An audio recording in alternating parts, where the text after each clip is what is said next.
Friends, Richa দিদির বৌভাতে চলে এসেছি আর আমরা শালিগণ।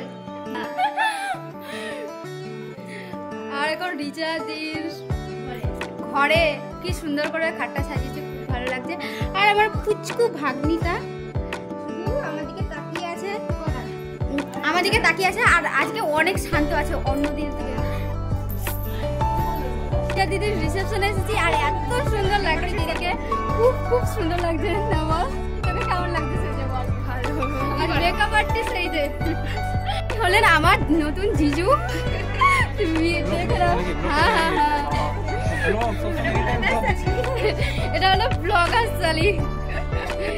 আমার এই জামাই বাবু অন্যের বিয়ে বাড়িতে গিয়ে চিকেন পকোড়া খেয়ে নিয়েছে।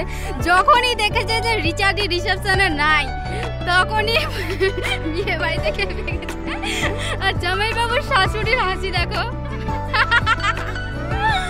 শ্বশুর মশাই আর বউয়েরও হাসি দেখো, সব শাশুড়িগুলো হাসতে লেগে গেছে।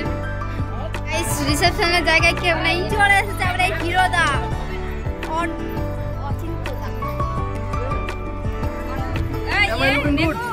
আমার এই ছোট্ট ছোট্ট ভাইগুলো এত সুন্দর ফটো তুলছে আর পোজ দেখো, এক হিরোর মতো পোজ দিচ্ছে।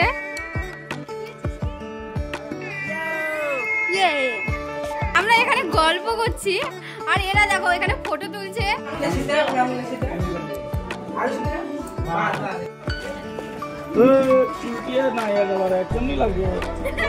জামাইবাবুর কথা শোনো, কালকে ও অনেক বড় বড় চুল লাগিয়েছিল, চুলে আজকে দেখা যাচ্ছে না, তাই জন্য সবাই রাগাচ্ছে।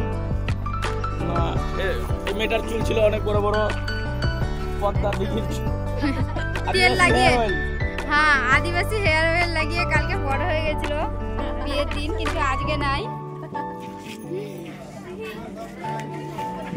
দুজন সেলিব্রিটির ফটো তুলতে গিয়ে এই যে ক্যামেরা, এই কি জানো, লাইটম্যান হয়ে গেছে। আর এদিকে ক্যামেরাম্যান জলদি ফোকাস করো। খাবার খেয়ে চলে আসি হলো আমরা নাচ করতে, আর এসে দেখি যে এরা নাচ করতেছিল, তাদের সঙ্গে আমি জয়েন্ট করি।